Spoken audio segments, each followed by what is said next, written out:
Hello and welcome to a quick demonstration of the core.reflection stuff that I'm working on.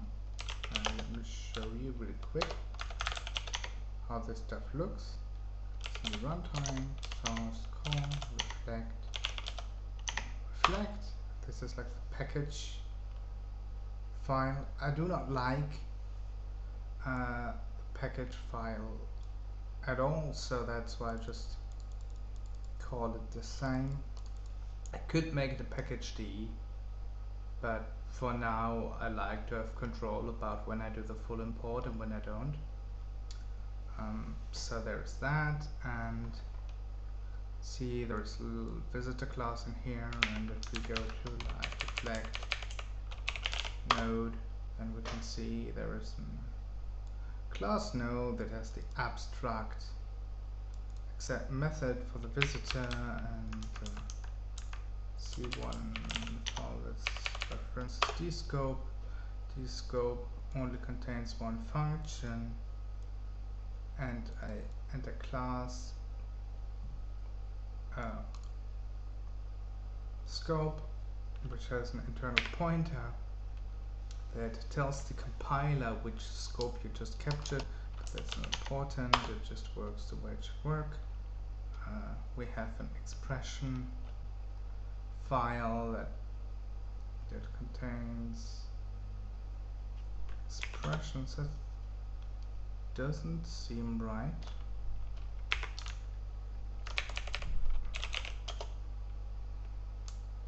Weird. The output must have gotten garbled or something. Yeah, it has like expressions.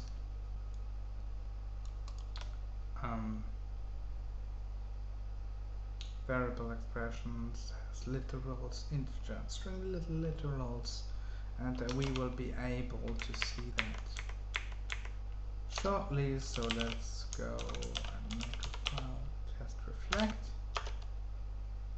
and we already made that. This one shows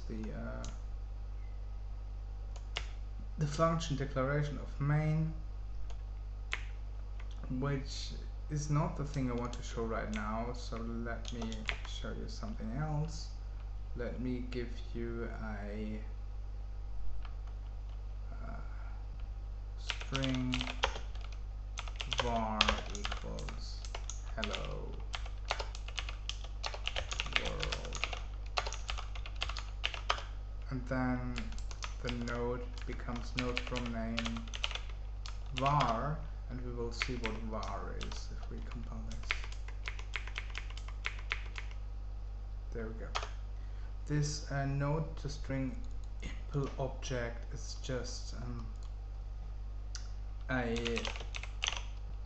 it's this, which is a helper function to print out the tree structure of the node, and because that's templated, it takes like 400 milliseconds or something to compile, which is why I pre-compile the object file here, and I use this di file here to use it.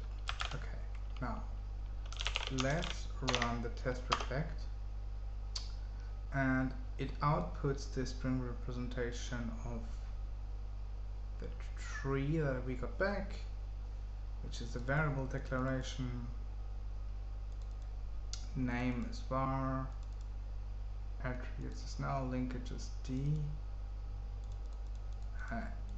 init is null, type is string, which is a slice of characters, of immutable characters, and you can see all of that, and it has the linkage of d. If I now go and change that to Nina, then we force this to be available. It will be able to see that, and if I go say this is an extern. Well, I can't really do extern. Can the extern window string, or will it tell me that I can't do that? Let's see if we can do that. Then I rebuild this, and I say test reflect, and now we can say, you can see variable is still name, but the linkage now changed to Windows. And if we said extern C++, I think it would bark at us, but I'm not sure. Oh, well, it didn't. Now the linkage is linkage CPP. Now, how would you know where this linkage comes from? Well, you can go into test reflect. You can just do pragma message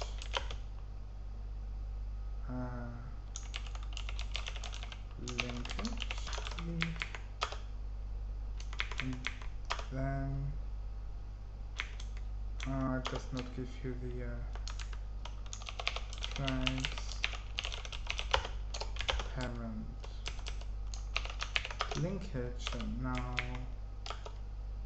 you should see where it is defined. It's defined in the module decal. So if we now go into the runtime core source core reflect decal, we see the linkage enum here, which has CD, C++, Object-C, and system. We can quickly try out system. I think it's not capitalized.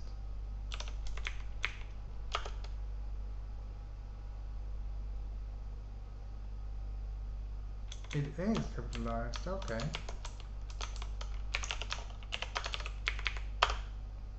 And now if we run the test reflect executable, we get linkage C. I guess on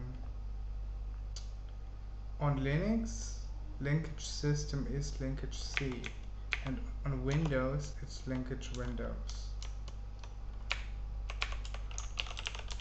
Is linkage Pascal still a thing? No, it's not. Can do Objective-C.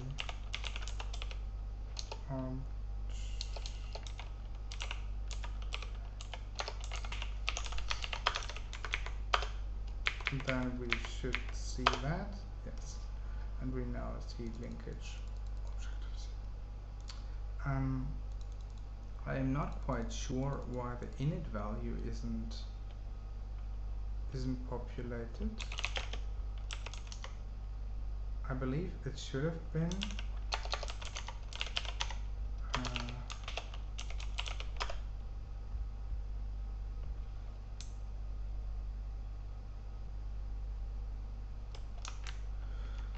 Yeah, but it seems to be that the init value is null for some reason. Well, can't do anything about that, can I?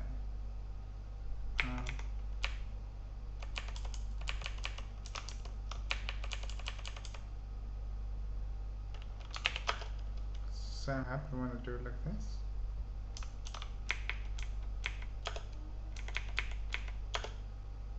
Yeah. Yeah. So that seems to have been regressed.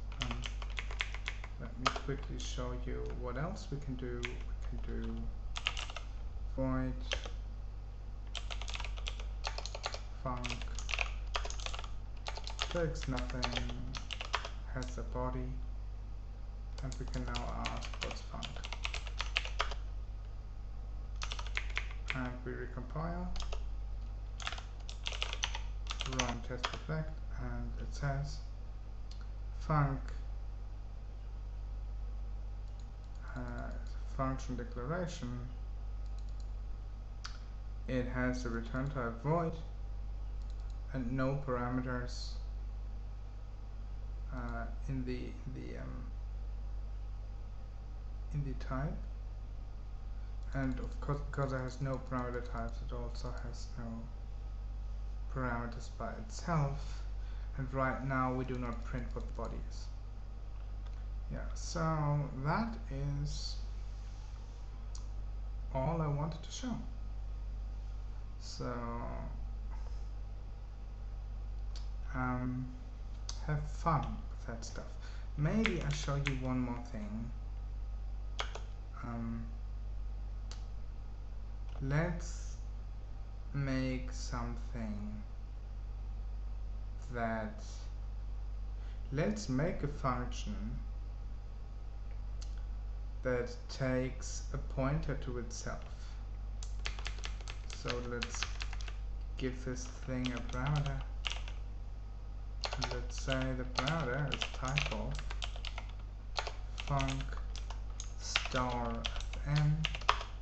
So a function void that takes a pointer to a function void, and that can't happen. Okay, because of the forward reference. Okay.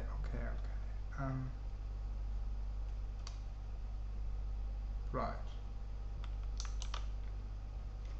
But why?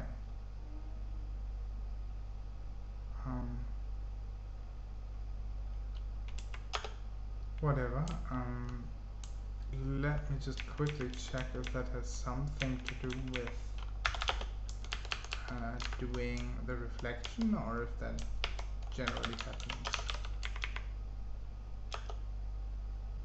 Okay, that generally happens. That has nothing to do with the reflection. Well, yeah, that's a bummer. Then I can't show you recursion in that way, but what I can show you is, let's say void int f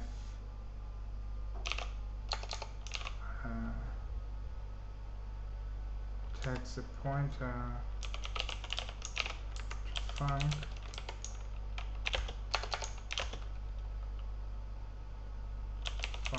parameter arc, and func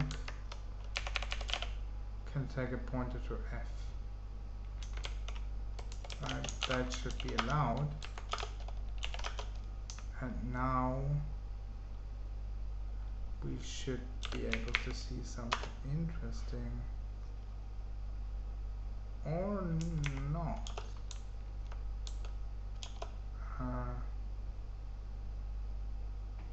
Well,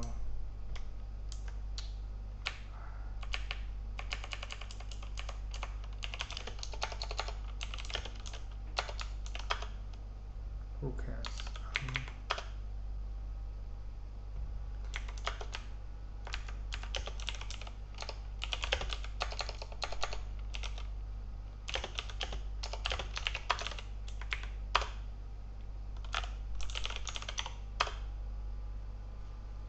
Yeah, now the function type is a bit more elaborate, because the function that takes a function that returns an int and takes an int. And then we see in the parameter types that there is a function parameter that